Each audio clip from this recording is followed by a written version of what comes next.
पिया कि ना विनी ना हंद बिस्तरा टपड़ टोड़ा हड़ सड़िया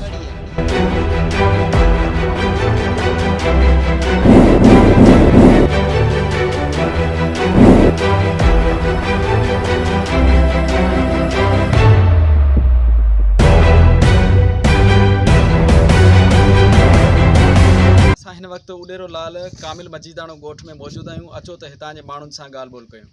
हाणे सियारो लॻो पियो आहे कि ना विनी ना हंद बिस्तरा टपड़ टोड़ा हड़ सड़िया हाणे कोई वॾेरा आहिनि हुकूमत असांजी जेका मदद कनि महिरबानी थींदी। खाइण जो किचन में जेको बि सामान हुयो सोन त असां ग़रीबनि वटि एतिरो कोन मिली भाॼियूं ॿालियूं न्याणियुनि जूं हुयूं उहे सड़ी वियूं हंध बिस्तरा के पैसा उहे 2 टे रुपया उहे सड़ी विया हंध कलर हो अन्न हो उहो सड़ी वियो कुझु माल खे नुक़सानु थियो आहे कढी वियासीं हाणे कपड़ सड़ी विया मासूं हुकूमत खे अपील था कयूं असांजी मदद कई वञे बेरोज़गार वेठा आहियूं का शइ कान्हे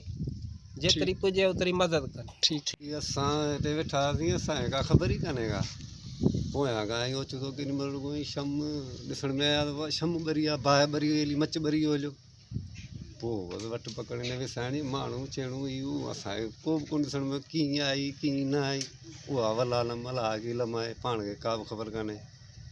ऐं ज़ाती का बि कंहिंसां दुश्मनी तड़ी उहा कान्हे का कंहिंसां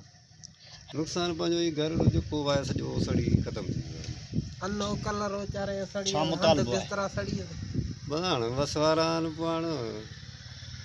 उन्हनि जी मर्ज़ी आहे असां ग़रीब मिसकिन माण्हू आहियूं। ठीक जे हवाले सां सिज में अञा अधु कलाकु हो ठीकु आहे मुंहिंजो ॻोठु वरी कुझु हेॾां आहे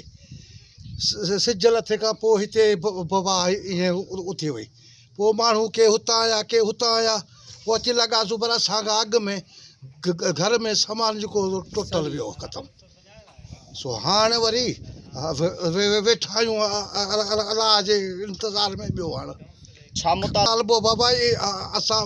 जी हक़ीक़त जेका आहे सा असां ॿुधाई आहे वधीक हाणे माना हुकूमत जो राज़ हा सही ठीक आहे बाबा।